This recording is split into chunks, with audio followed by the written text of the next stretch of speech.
فإن كل محدثة بدعة وكل بدعة ضلالة وكل ضلالة في النار أما بعد. Ikhwani a'izza'i rahimani wa rahimakumullahu jami'an.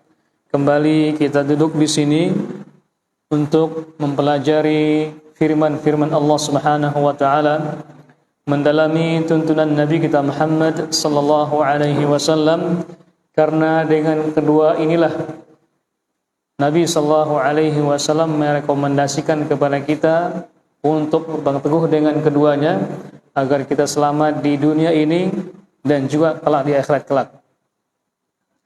Masih kita membaca kitab Tazkiyatun Nufus, yaitu mensucikan jiwa kita. Seperti mana kita memakai pakaian, kalau kita pakai terus dengan tanpa membersihkannya, maka akan mengotori badan kita dan juga membuat kita tidak nyaman dengan pakaian tersebut. Termasuk juga dengan diri kita ini. Dengan diri kita ini harus senantiasa kita bersihkan. Jangan hanya kita terus memakai saja, menggunakan saja dengan tanpa membersihkannya, maka otomatis kita tidak nyaman, bahkan mungkin tidak sehat. Kalau pakaian saya yang kita pakai harus kita bersihkan. Ketika kita tidak bersihkannya, maka kita tidak nyaman, bahkan mungkin kita sakit-sakitan, gatal-gatal ataupun yang lainnya. Nah, begitu juga jiwa kita ini juga harus kita bersihkan. Dengan apa? Dengan hal-hal yang kita bacakan ini. Kita sekarang masuk ke judul yang baru, yaitu asyukru. Itu syukur. Kita sering mendengar kata-kata syukur, bahkan syukur ini sudah menjadi nama orang. Ya, ada yang bernama Syukri, ada yang bernama Syukur, ada yang bernama Syakir, ada yang bernama Mashkur, dan banyak variasinya. Dari sini ada nggak nama itu? Nggak ada ya? Nggak ada nama syukur sini ya? Nggak ada? Masya Allah. Atau mashkurah kalau wanita ya? Mashkur, Mansur.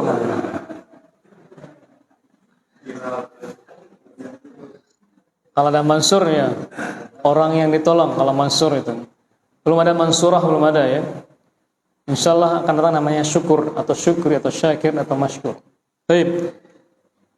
Kalau kita bicara masalah syukur, kira-kira apa sih artinya syukur itu? Kata yang sering kita ucapkan, kata yang sering kita dengar, kata yang sering kita gaung-gaungkan, kata yang sering kita ajak orang untuk melakukannya. Ayo kita bersyukur. Sekarang pertanyaannya adalah, apakah yang antum ketahui tentang syukur itu? Ada yang tahu? Ya? Ikhlas. Ikhlas. Baik. Apa bedanya syukur dengan ikhlas? Beda. Berarti beda. Terima kasih. Masya Allah. Ya, itu bagian dari bentuk syukur. Itu berterima kasih, Masya Allah, bagus. Lagi yang lainnya? Jadi ikhlas bagian dari syukur. Ikhlas itu bagian dari syukur. Terima kasih juga bagian dari syukur. Nah, apa definisi arti dari syukur? Wahyu, fadhal. Penghargaan ya. Kalimatus syukur, ucapan terima kasih. Perasaan saja. Perasaan penghargaan. Naam. Perasaan penghargaan yang bersifat positif. Naam. Itu nemu di mana tuh? Nemu di mana? Di hati, di perasaan. Nemu di perasaan. Ya, emang manusia itu kan dibekali dua hal yang sangat-sangat sensitif. Pertama, akalnya dan juga perasaannya. Itulah yang dikenal dengan rasio dan rasa. Dan manusia itu hanya menilai dengan dua hal ini. Dengan akalnya dan juga dengan rasanya, dengan hatinya. Sehingga ketika manusia bersikap dan menilai apakah logis atau sesuai dengan perasaannya. Nah, kalau kita kalau kita mengaitkan semua urusan, menyelesaikan dengan logika kita dan juga perasaan kita, yang jadi pertanyaan adalah kita rujukannya akal siapa? Akalnya siapa? Atau perasaannya siapa? Kalau setiap permasalahan itu mengatakan, oh menurut saya begini, si fulan menurut saya begini, kata si fulan enggak, seharusnya begini. Kalau semua permasalahan yang kita hadapi rujukannya dua, akal dan juga perasaan, maka akalnya siapa yang harus kita jadikan rujukan? Akal saya, Anda, atau dia? Siapa? Atau kita merujuk kepada perasaan kita? Perasaannya siapa sekarang? Saya, Anda, atau dia? Dalam hukum. Sebab ada hukum-hukum dalam Islam ini yang tidak logis dan tidak berperi kemanusiaan. Kalau kita menilainya dengan akal kita dan juga perasaan kita. Potong tangan misalnya. Masuk nggak perasaan kita? Nggak sesuai kan? Ya nggak? Atau kisos, penggal kepala. Perasa nggak kita? Kalau kita menuntut perasaan kita, oh berarti ini hukum, bukan hukum. Makanya undang-undang manusia itu dibikin hanya berdasarkan dua saja, logika dan juga rasa. Makanya kalau bicara masalah hukum harus kembalikan kepada apa? Hukum Allah, Al-Quran dan juga sunnah Nabi kita Muhammad SAW. Tapi kembali ke bahasan kita ini, masalah syukur ini. Syukur itu perasaan atau logika? Perasaan. Ya, syukur itu logika atau perasaan? Masya Allah. Perasaan yang didukung oleh logika. Orang yang sakit bersyukur itu logis nggak? Logis. Di mana logisnya? Sudah mendapatkan musibah, banyak cobaan, alhamdulillah. Hah? Kenapa?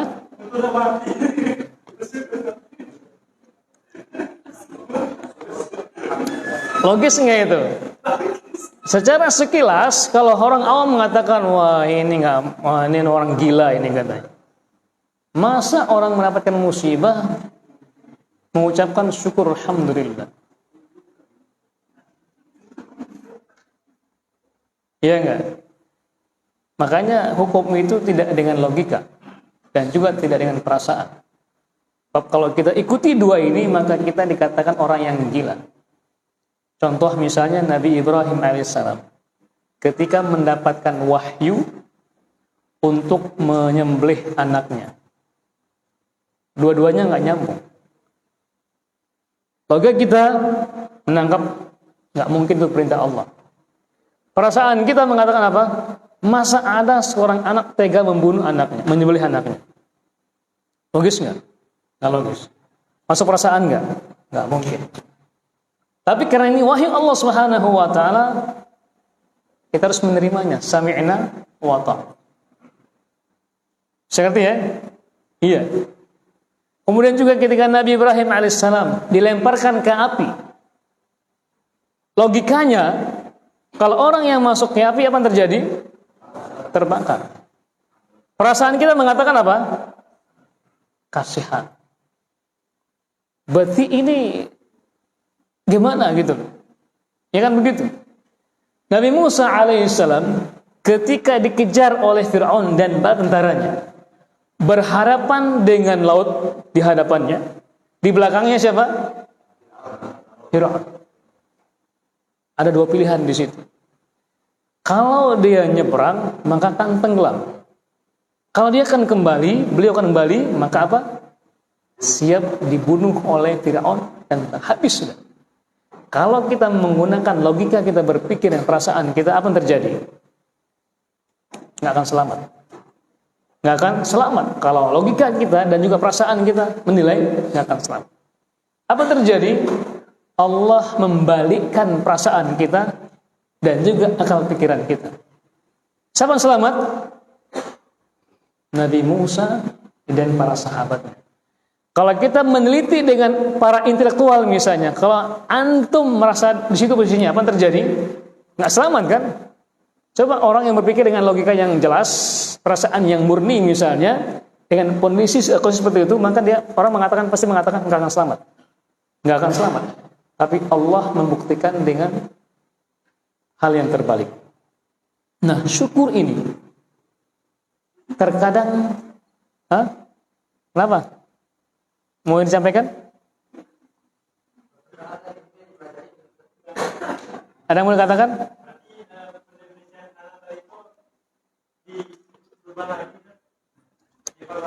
Ya, silakan direvisi.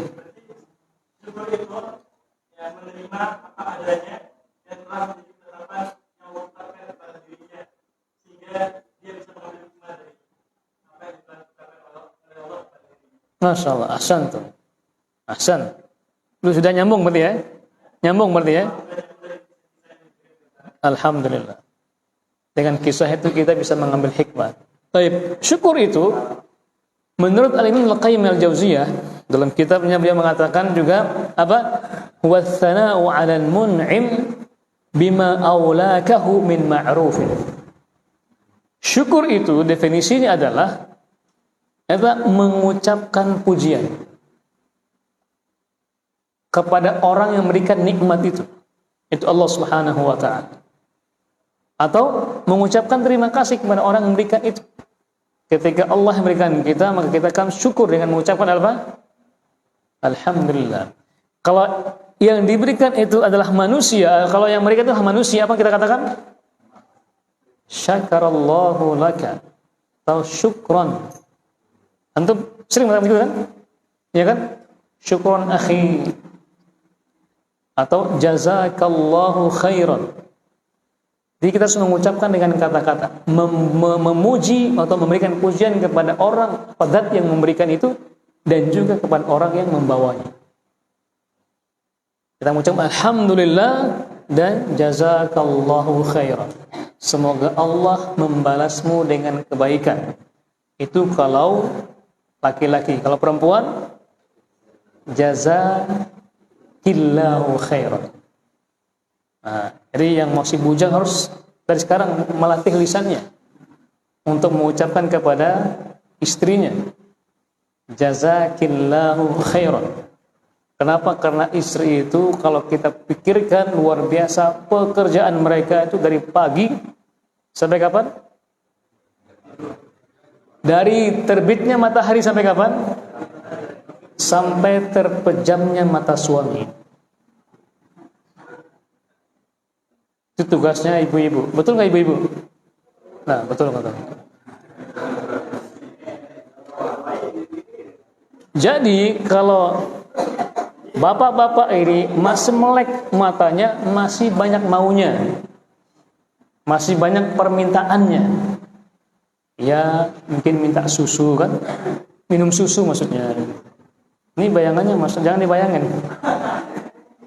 Minta teh, minta kopi, kan banyak yang lainnya.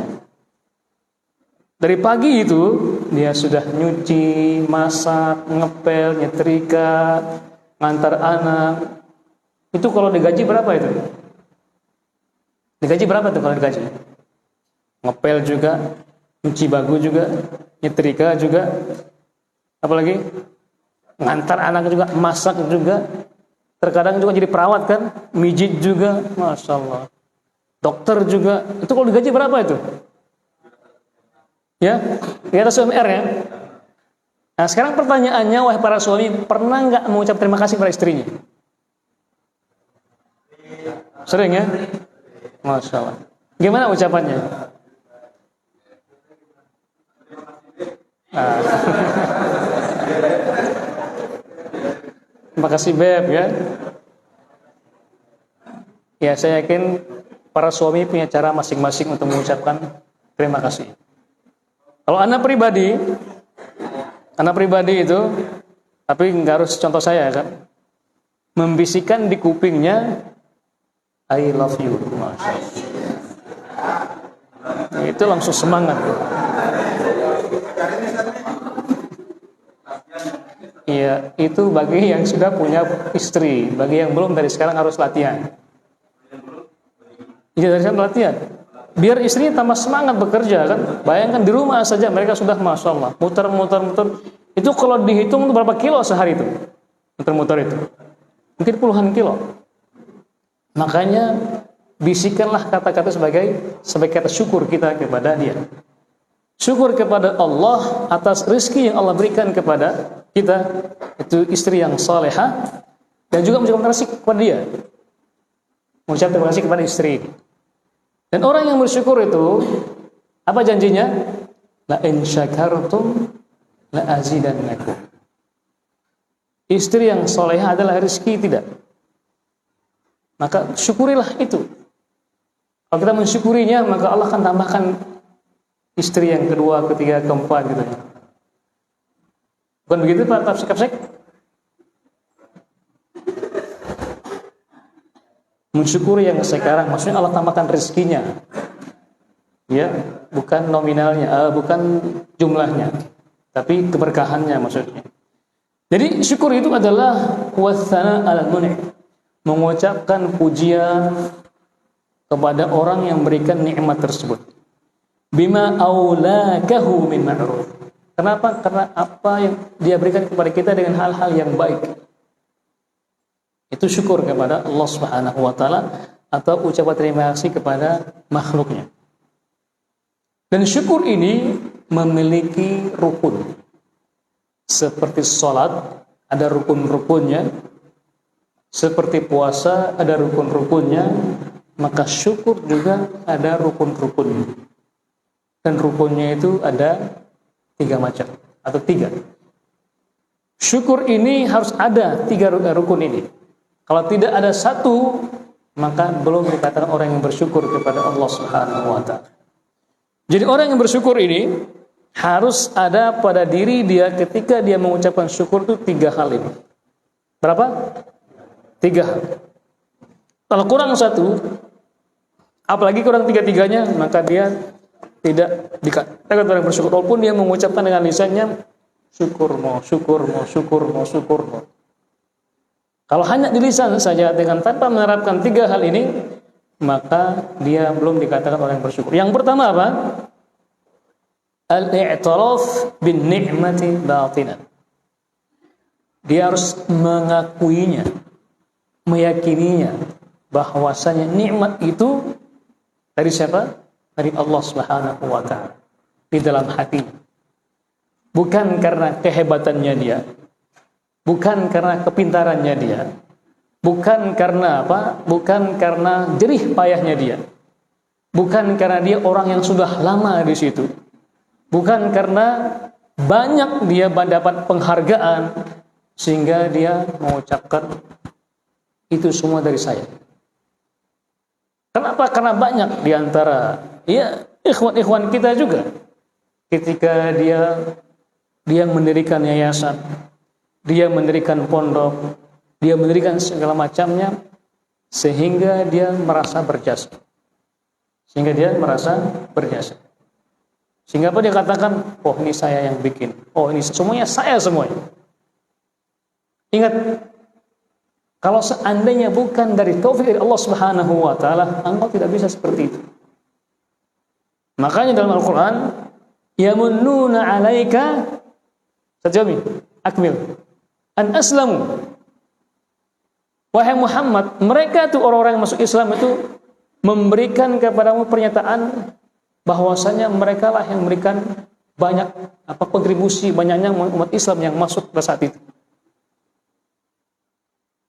Jadi mereka bangga bahwasanya banyak di antara para orang-orang itu mengatakan bahwa dengan adanya dia ini Islam tersebar. Islam, ingat, hanya Allah lah yang menuntun mereka untuk bisa menjadi orang Islam. Nah, sama juga dengan kita di sini, atau dimanapun kita berada, kita hanya sebagai apa? Sebagai wasilah, perantara. Namun keputusannya siapa? Allah lah yang mengetuk hati kita ini agar kita bisa mengembangkan ini. Makanya harus mengakui bahwasannya apa yang ada pada kita Dari mana? Dari Allah Subhanahu wa taala. Ingat, semua yang kita ada pada kita ini, baik itu titel yang menghiasi nama kita, ya kan? Piagam yang kita bangga, bahkan sampai kita tempel di dinding kita.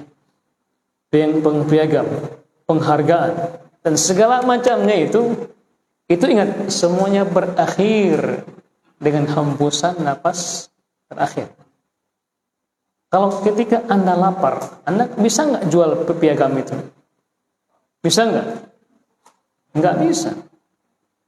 Ketika Anda punya label haji misalnya, bisa nggak Anda jual haji itu? Oh, saya Pak Haji ini, katanya, bangga dengan hajinya, untuk bisa makan. Tidak bisa. Titel yang banyak itu, bisa nggak Antum jadikan uang? Nggak bisa, kecuali Antum harus punya apa? Skill. Dan skill itu ada kalau kita pandai bersyukur kepada Allah Subhanahu wa taala. Harus kita yakini dengan apa? Dengan hati kita. Kemudian yang berikutnya, rukun yang kedua apa? At-tahadduts biha zahiran. Kita senantiasa mengucapkannya. Kalau tadi yakin di hati kita, dan yang kedua apa? Senantiasa mengucapkan dengan lisan kita secara zahir. Alhamdulillah, alhamdulillah, subhanallah. Kita terus mengucapkannya itu. Kenapa? Dalam surat Allah berfirman apa? Wa bi ni'mati rabbika fahadits. Fahadits, apa artinya itu?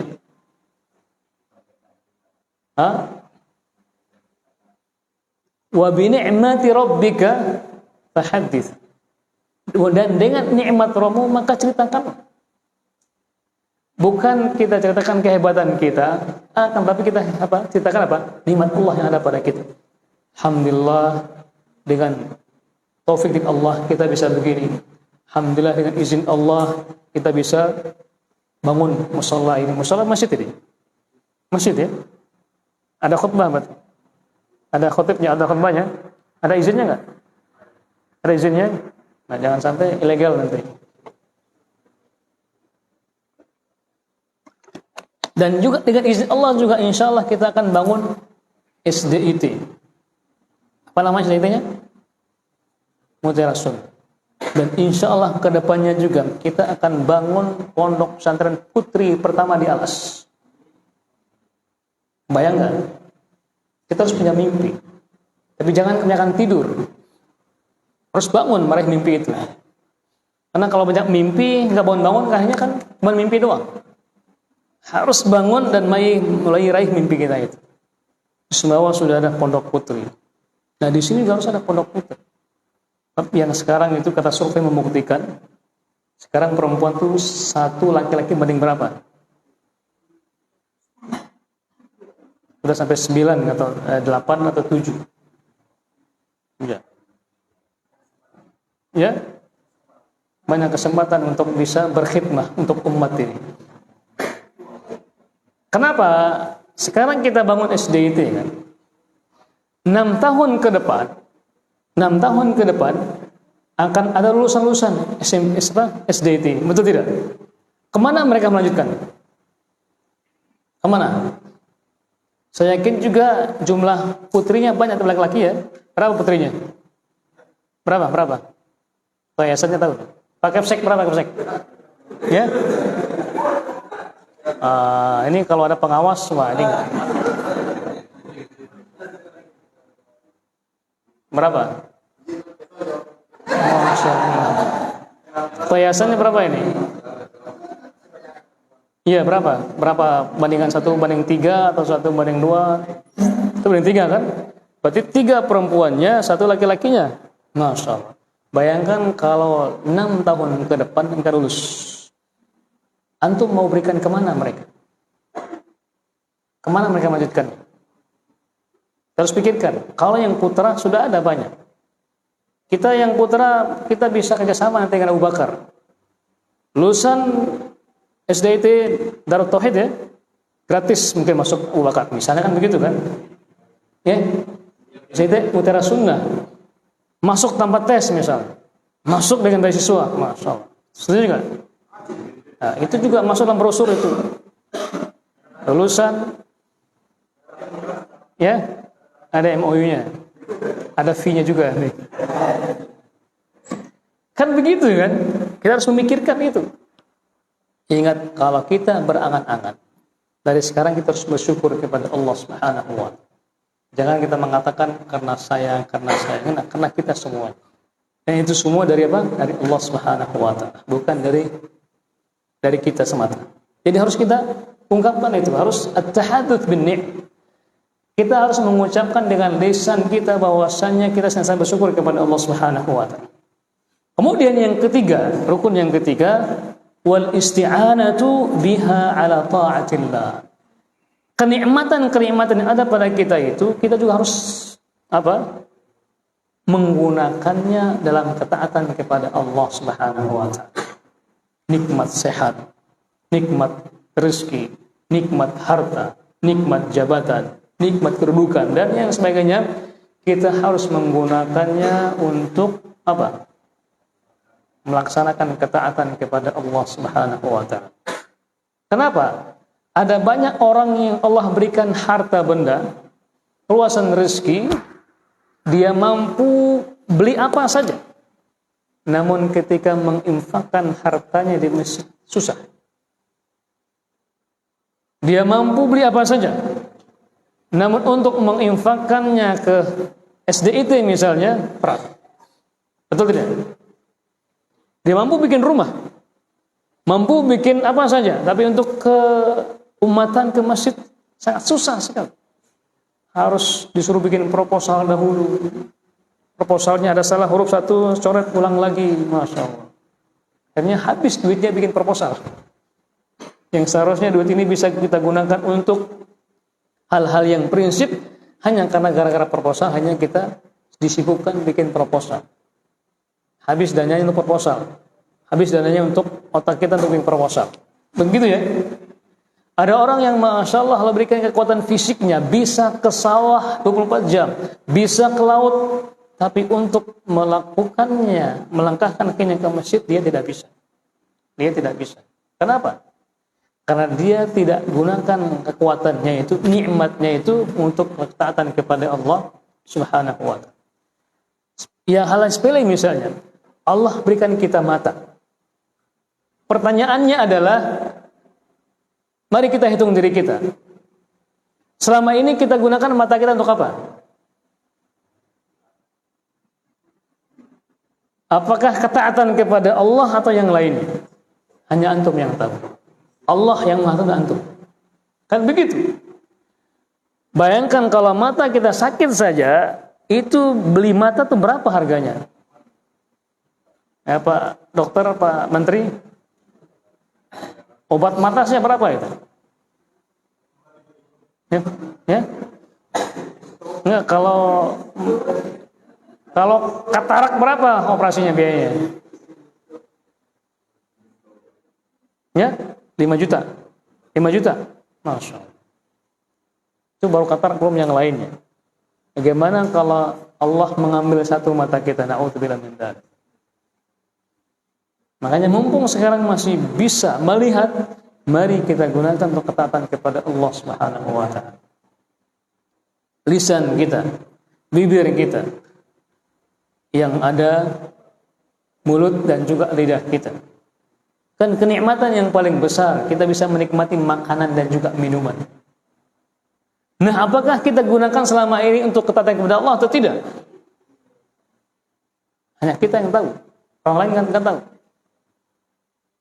Atau pendengaran kita yang masih sempurna sekarang ini belum ada yang hilang. Untuk apa gunakan selama ini? Apakah kita gunakan untuk ketaatan kepada Allah ataupun yang lainnya? Ingat, nanti akan tiba waktunya Allah memanggil satu persatu. Mengambil maksudnya. Mata kita mulai berkurang, pendengaran mulai berkurang. Dan juga kekuatan kita sekarang ini, yang sekarang masih kuat ini, akan tiba waktunya Allah akan mengambilnya lagi, pelan-pelan. Nggak langsung sekaligus, pelan-pelan. Nah, sekarang pertanyaannya adalah, apakah kita menggunakannya untuk apa? Apakah kita menggunakannya untuk mencari dunia dan meninggalkan ketaatan kepada Allah Subhanahu wa Ta'ala? Usia yang Allah berikan kepada kita ini. Usia yang Allah berikan kepada kita ini.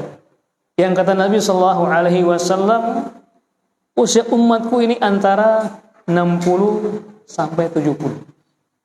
Kalaupun ada lebihnya itu bonus dari Allah Subhanahu wa taala. Nah, sekarang usia kita yang sudah tua ini untuk apa kita gunakan? Selama ini untuk apa? Apakah untuk ketaatan kepada Allah atau yang lainnya? Sebab kalau kita hitung-hitung usia kita sangat-sangatlah terbatas. Ada masa expirednya. Kalau kita mau hitung lagi misalnya berapa usia kita, kemudian dikurangi dengan tidur kita, main-main kita, kemudian juga jalan-jalannya kita, ujung-ujungnya kita hanya tersisa waktu kita beribadah berapa tahun saja. Betul tidak? Coba kita hitung sekarang. Usia maksimal berapa? Terus 60 kan usia Nabi sallallahu alaihi wasallam. Dipotong dengan usia tidur. Kata dokter, orang tidur sehari berapa? 8 jam. Berarti dalam satu hari itu adalah 24 jam. Terpotong berapa? Berapa sepertiga ya? Berarti kalau dari usia 60 tahun terpotong berapa? 20. Tersisa 40 tahun. Dari 40 tahun ini dipotong lagi masa main-main kita. Berapa masa main-main kita? Masa main-main, jalan-jalan. Nah, wajib berapa? Ya? Berapa? Berapa? Ya, hitungan kalau sehari itu ada 24 jam, berapa jam kita main? Ya? Berapa? Ada 20 jam? Ada 10 ada 10 jam? 3 jam. Serius? Iya, ujung-ujungnya kan tersisa berapa tahun saja kita beribadah kepada Allah Subhanahu wa taala. Allah berikan kita umur kita. Itu cuma segitu saja. Makanya kita harus bentuk syukur kita kepada Allah, kita gunakan dalam ketaatan kepada Allah Subhanahu wa taala. Kenapa? Karena semakin hari, ya minimal rambut kita sekarang ini kan dulunya hitam. Allah kasih putih 1, 2, 3, 4, ujung-ujungnya putih semua. Jadi ujung-ujungnya putih. Kalau orang sudah putih itu pertanda, apalagi yang rambutnya sudah habis kan, masih mending ada tapi putih. Kenapa ketawa?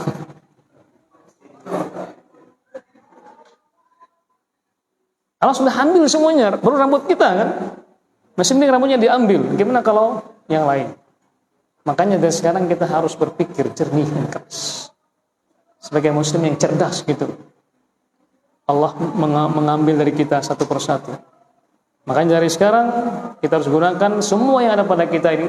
Mata kita, bibir kita, tangan kita, langkah kaki kita gunakan untuk melaksanakan ketaatan kepada Allah Subhanahu wa taala. Kenapa? Karena itulah tugas kita. Jadi seorang hamba kepada Allah Subhanahu wa taala yaitu bersyukur kepada Allah Subhanahu wa taala. Masih ada waktu ya? Waktu. Ini sebenarnya masih banyak yang harus kita, ini baru mukaddimah saja. Itu baru rukun ya. Coba kita ulang lagi apa rukunnya. Yang pertama apa tadi? Ya. Mengakui apa? Mengenal Allah dengan hati kita. Yang kedua, mengucapkannya dengan lisan. Yang ketiga, mengaplikasikannya dengan ketaatan kepada Allah Subhanahu wa taala. Jadi harus ada 3 hal ini. Kalau tidak ada, jangan ngaku orang yang paling bersyukur kepada Allah Subhanahu wa taala. Tapi insyaallah kita akan lanjutkan pada tahun berikutnya. Ingatkannya itu sampai baru rukun saja. Tapi sebelum kita akhiri, mungkin ada yang perlu disampaikan, ditanyakan, atau mungkin dicurhatkan. Silakan. Nah, bebas pertanyaannya. Nah. Apakah termasuk apa itu minimal kita seorang ketika berbicara ataupun dia bertawar dan berbicara. Saya ini ingin menyampaikan kisah saya ketika saya mama saya mendapatkan sesuatu lah yang banyak dapat hadiah atau dia diangkat jabatannya kepada orang lain. Apakah itu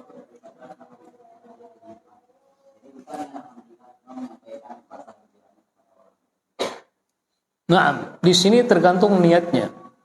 Tergantung niatnya. Kalau dia menyampaikannya itu dengan nada atau dengan dasar kesombongan atau meremehkan orang lain atau ditampilkan tapi maksudnya dia yang paling hebat, maka itu masuk ke riya. Masuk ke riya, maka itu sombong yang tidak boleh. Namun ketika dia ingin hanya memberikan motivasi sebagai motivasi kepada yang lainnya, saya saja yang begini bisa, Anda harusnya lebih bisa kan? Kalau hanya niatnya untuk memberikan motivasi, maka itu bagus. Itu diantara tahaddud bin ni'mah. Itu diantara apa? Menceritakan nikmat Allah Subhanahu wa taala kepada yang lainnya. Itu boleh. Tergantung niatnya. Bisa riya, bisa juga at-tahaddud bin ni'mah. Cukup? Ada lagi? Ya, dulu kan yang senior dulu. Tonton.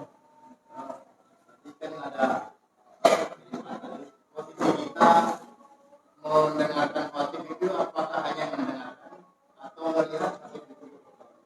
Misalnya khotib kita di samping. Nah, Apakah kita harus menghadap khotib itu atau hanya mendengarkan saja? Terus yang kedua, Masya Allah. khotib yang dilarang duduk dalam majlis itu seperti apa?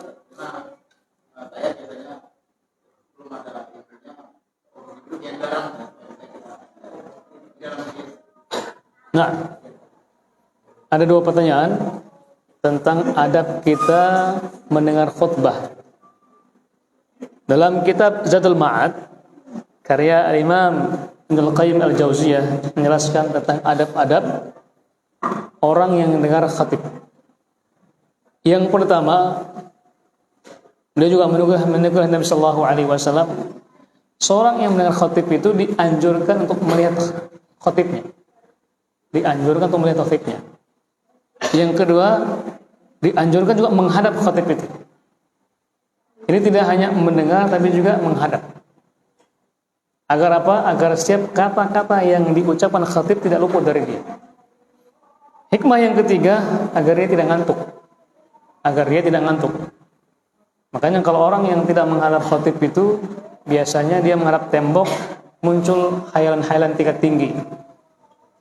Hanya dia tidur atau ngantuk.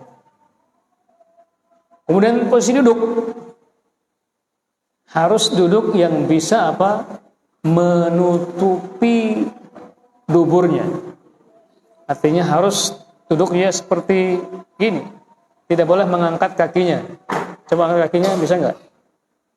Dia pegang begini.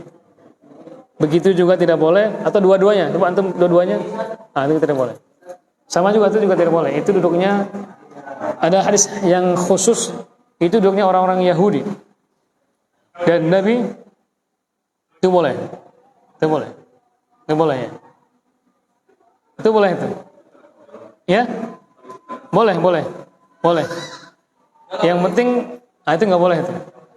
Karena apa? Karena akan membuka dubur, akan juga mengundang ngantuk. Nah, kecuali antum duduk sedang santai misalnya, boleh. Sebab apa? Sebab ketika biasanya gini, kata Nabi sallallahu alaihi wasallam, an-naumu min wika'us sihat. Tidur itu bisa membuka pintu dubur. Dubur ya. Nah, kalau kita begitu membuka, maka mengundang mata untuk tidur.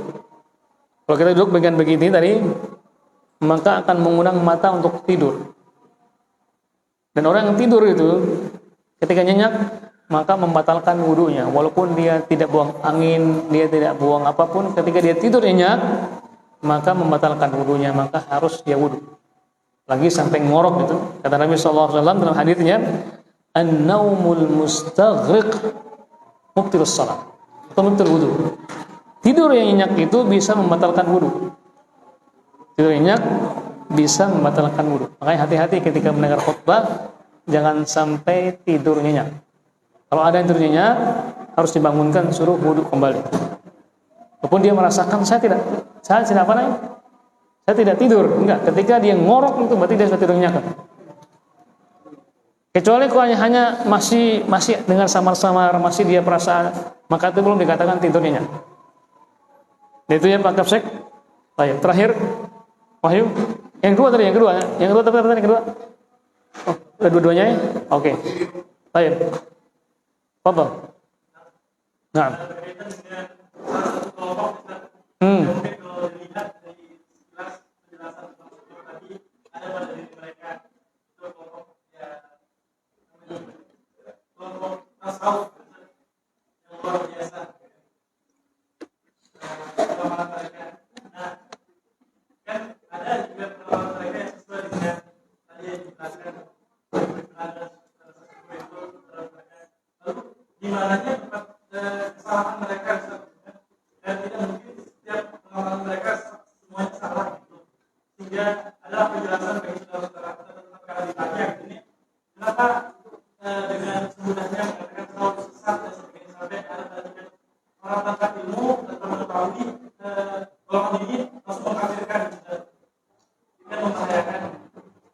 Apa contohnya?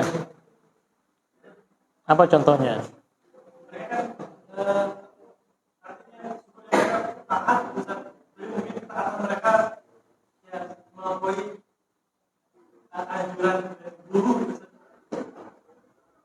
Masih ambigu, belum bisa diperincikan, merincikan. Contoh misalnya, bisa contohkan?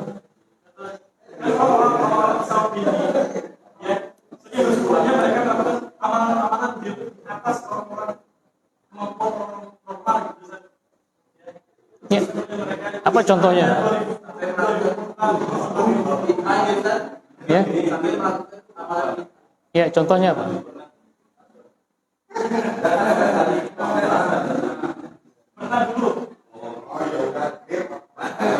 Ya, intinya begini. Setiap ajaran atau amalan dalam agama kita ini kan ada barometernya. Ada barometernya. Pertama, ikhlas kepada Allah, dan yang kedua apa? Ittiba atau mutaba'ah sesuai dengan panduan pedoman Nabi kita Muhammad SAW. Nah, ketika ada amalan atau ibadah yang mana sudah melampaui batas, ya intinya ringkasnya tidak sesuai dengan panduan Nabi kita Muhammad SAW, maka sudah salah. Sudah salah. Ya. Ya, bentar dulu. Di cap ya dulu, cap jadi sudah salah. Itu simpelnya saja. Nah, salah ini bisa salahnya salah ringan, bisa salahnya bisa berat. Kalau ringan hanya amalannya tidak terima oleh Allah Subhanahu wa taala. Tapi ketika berat misalnya sampai mengajak orang untuk mengikuti dia, bahkan mengkultuskan dan juga memberikan itu yang Nabi katakan dhalun mudhill. Apa? Sesat dan juga menyesatkan. Itu harus kita hati-hati. Makanya dalam beribadah itu yang kita cari bukan pembenaran, tapi apa? Kebenaran. Yang kita cari itu adalah apa? Kebenaran, bukan pembenaran. Dan tidak harus dan tidak semua yang semua orang nilai baik itu benar. Misalnya di suatu kampung, suatu daerah, semua orang mengatakan baik. Oh, ini kan kebaikan nih. Iya kan? Pertanyaannya adalah tidak semua yang baik itu benar dalam agama. Kenapa? Baik itu apa ukurannya? Akal kita dan juga perasaan kita. Kalau benar apa ukurannya? Al-Quran, Sunnah Nabi kita Muhammad SAW. Apa maksudnya ya? Apa maksudnya? Sampai sini ya. Dan juga ikuti kebenaran itu bukan berdasarkan jumlah. Bukan berdasarkan jumlah. Kenapa? Kalau kita ikuti banyak orang, justru kata Allah, yudhilluka an sabil. Allah berfirman, wa in tuti aktsara man fil ardi yudhilluka an sabil.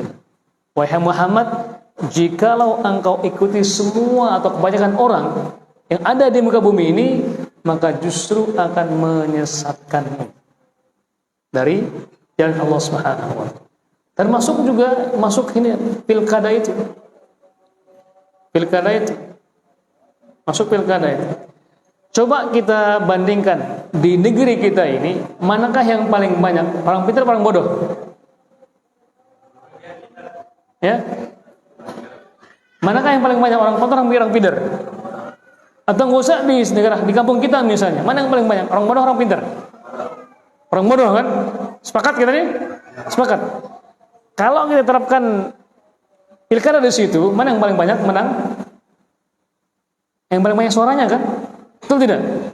Berarti kalau yang paling banyak suaranya siapa? Berarti pilihannya orang-orang bodoh. Makanya Islam itu mengharamkan yang namanya apa? Apa? Hati-hati ini, ini teroris ini katanya. Ini radikal. Dalam Islam tidak ada yang namanya demokrasi. Yang ada apa? Musyawarah. Ada musyawarah. Wa amruhum syura bainahum. Jadi untuk menyelesaikan perkara itu dengan bermusyawarah, bukan dengan memilih siapa yang paling banyak suaranya. Kenapa? Nanti akan muncul juga pilihan orang-orang yang bodoh. Seperti yang sekarang kita alami ini. Kenapa? Pilihan orang yang banyak. Nah, mana yang paling banyak itu? Nah, sekarang kita hitung berapa banyak kiai di Sumbawa ini. Bisa dihitung kan? Iya enggak? Berapa banyak ustaz di Sumbawa ini? Bisa dihitung kan? Kalau diterapkan pilkada, mana yang paling banyak? Orang bodoh apa para kiai? Orang bodoh ini. Itulah pilkada. Saya ngerti sampai sini ya? Saya ngerti ya? Baik. Ada lagi pertanyaan? Ya, sebentar.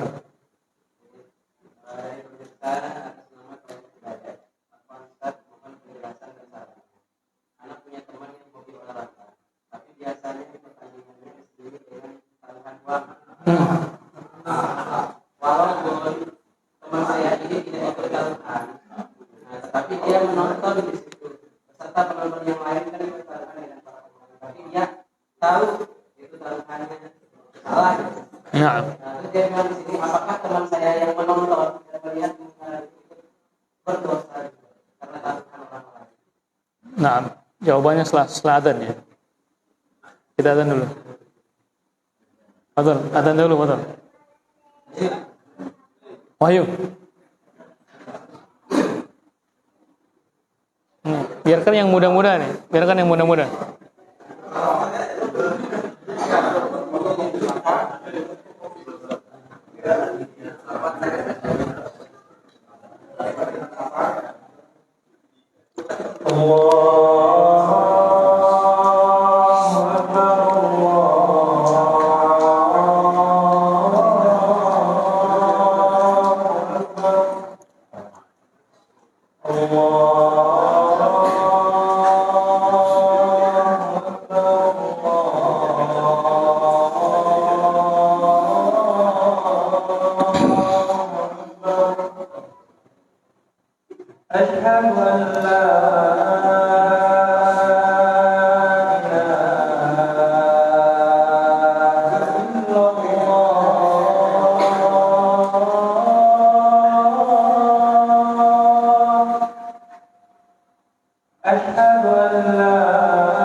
Alhamdulillah wassalatu wassalamu ala Rasulillah wa ala alihi wa ashabihi wa mawala amma ba'd. Baik. Tadi pertanyaannya mengapa? Nah. Mohon penjelasan anak punya teman yang hobi olahraga, tapi biasanya pertandingannya diselingi sama taruhan uang. Walaupun teman saya tidak ikut taruhannya, dia sebagai pemain, tapi dia tidak ikut taruhannya. Dia tahu mudarat bola orang-orang yang menonton jadi taruhan. Apakah teman saya sebagai pemain yang tidak ikut taruhan ini ikut berdosa akibat taruhan orang lain? Mohon sarannya biar kita terhindar dari rasa. Nah, dari di sini ada dua hal yang harus kita ketahui. Ada pelaku dan ada yang bukan pelaku. Yang berikutnya ada penonton, ada pelaku, ada penonton. Ya, pemain maksudnya. Yang keduanya, dia tahu atau tidak tahu. Tahu atau tidak tahu? Ketika dia pelaku, pemain maksudnya, dan juga penonton yang tidak tahu, sama sekali tidak tahu bahwasanya ada penjadian, maka dia tidak berdosa. Kalau dia tidak tahu. Kenapa? Karena Allah berfirman, Rabbana la tu'akhirna in nasina aw akhtana. Ya Allah, janganlah kamu jadikan kami orang yang bersalah karena lupa atau salah. Salah itu karena tidak tahu. Kalau dia tahu misalnya, kalau dia tahu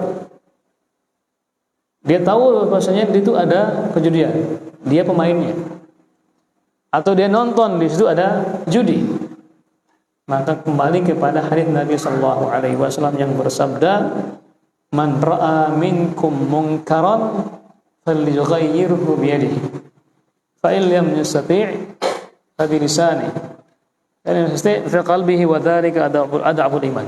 Kalau dia tahu, kata Nabi Sallallahu Alaihi Wasallam, barang siapa yang ra'a, barang siapa yang ra'a itu artinya melihat. Para ulama mengatakan ra'a artinya alima, mengetahui, walaupun dia tidak melihat. Kenapa? Bisa jadi ada orang yang buta kan? Jadi ada orang yang buta, nggak melihat dia, tapi mengetahui.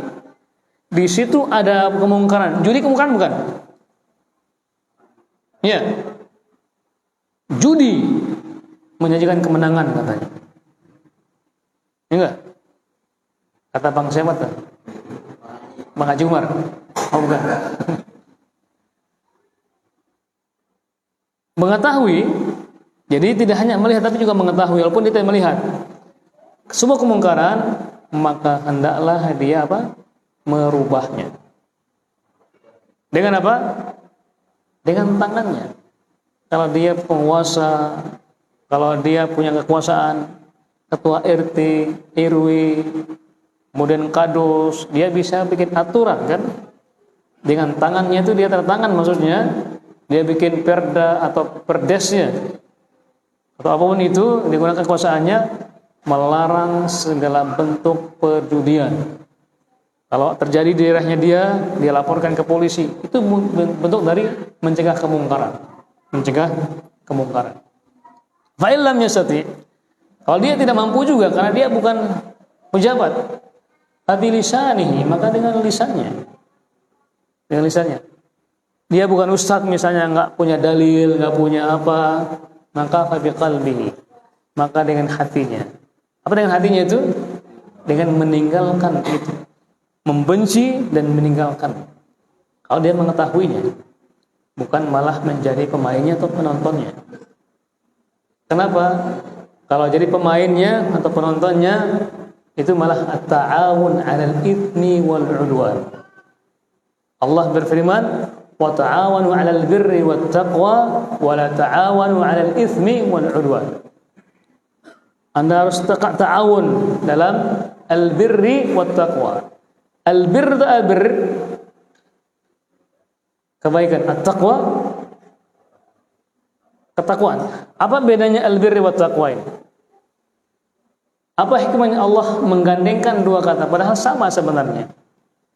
Albir itu bagian dari ketakwaan, takwa juga bagian dari albir. Apa hikmahnya Allah menggandengkan ini? Kalian tahu? Albir apa artinya albir? Mencakup segala macam tindakan. Albirri itu sifatnya amalan hati. Tapi kalau dipisah beda artinya. Tapi kalau digabung beda artinya. Kalau pisah sama artinya. Sebenarnya al-Islam wal iman. Dan jangan kalian terlalu dalam al-ithmi wal udwan. Ithim apa?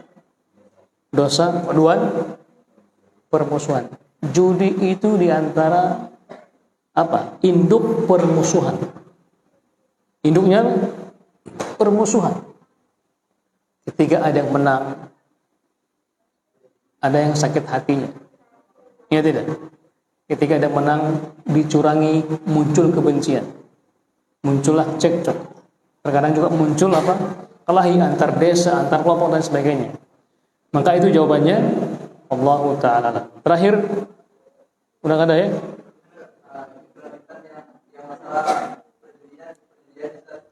Ini berlaku untuk satu tempat atau memang menyeluruh. Contoh, Ya. kita tahu di bola itu pasti ada perjudian. Kita juga nonton gitu. Ini diperbolehkan atau enggak? Atau ini memang berlaku di tempat-tempat yang memang kita tahu ada orang berjudi di situ. Atau semua kita nonton sendiri tidak berlaku. Itu dosanya. Kan mengetahui itu kan alimah itu mengetahui dengan yakin, bukan dengan praduga atau sangka-sangka. Kalau hanya masih dengan kayaknya berarti belum dijadikan ilmu, maka belum masuk dalam hadis tersebut. Sampai kita tahu dengan pasti bahwasanya di situ ada perjudian, maka tidak boleh.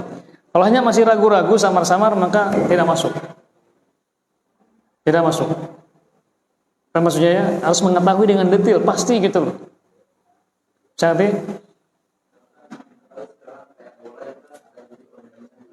iya.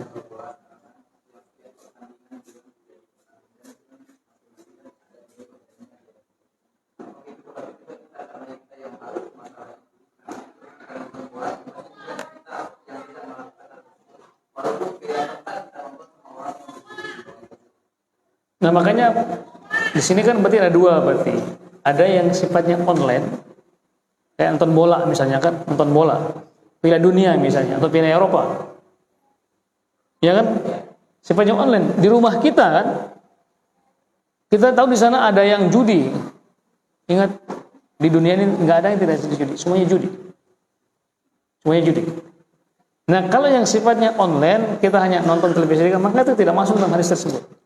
Yang kita maksud itulah ketika kita lihat langsung di tempat itu, maka dan kita tahu di situ ada judi, maka tinggalkan. Kalau bola kan gampang di televisi, matikan TV aman kan? Iya enggak?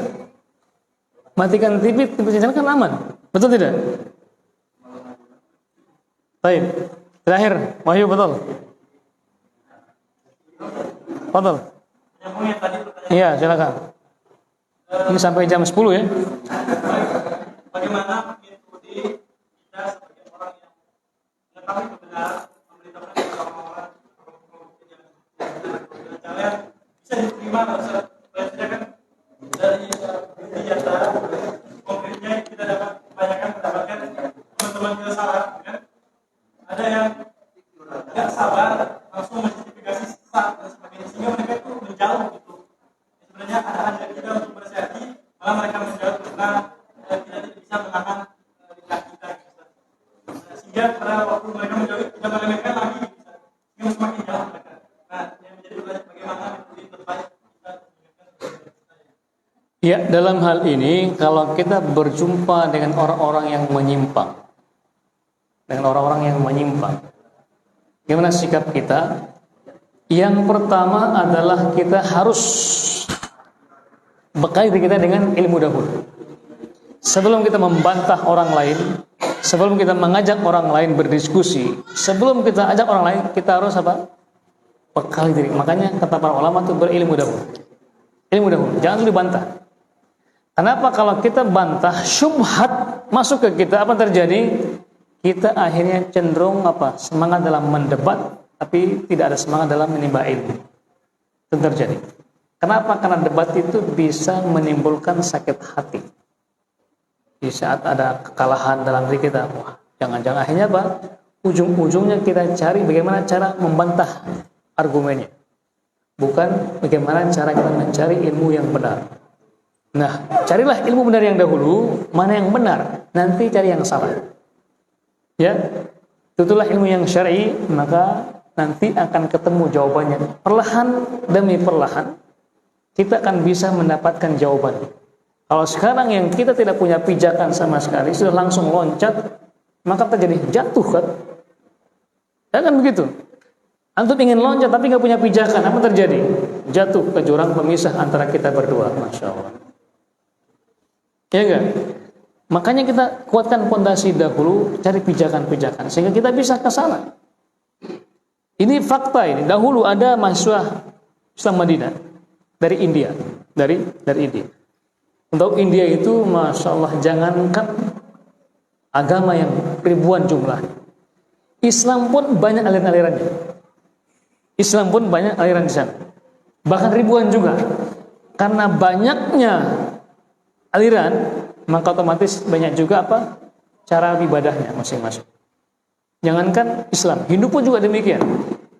Nah, ada satu mahasiswa ini semangat ingin membantah mereka itu. Kata dosen kita, pesannya apa? Anda harus fokus dalam mencari ilmu dahulu. Dalam terus ilmu terus sampai akan tiba waktunya Anda akan bisa menjawabnya. Karena tidak sabar ingin membantah terus. Ketika liburan, dia pulang nggak balik lagi ke Madinah. Malah apa? Malah dia menjadi mengikut agama mereka. Kenapa? Karena syubhat. Karena dia tidak bisa membantah syubhat-syubhat yang ada. Akhirnya dia makan, dia malah yang mengamalkannya syubhat tersebut. Makanya nasihat ke saya, para siapa saja, maka mari kita ikut kajian. Jangan dulu fokus dengan bantahan-bantahan. Paham ya? Memang kita gemes, tapi kita tidak bisa, ya ibaratnya, ya apa ibaratnya itu? Ibaratnya tahu botak saling pungit. Itu maksudnya? Ya, orang botak kenapa sama-sama nggak punya ilmu, tapi saling pungit. Apa terjadi? Hanya apa? Gontok-gontokan. Kelahi kan? Cukup ya? Kita akhiri dengan doa majelis. Subhanaka wa bihamdika asyhadu an la ilaha illa anta wa astaghfiruka wa atubu ilaik. Wassalamualaikum warahmatullahi wabarakatuh.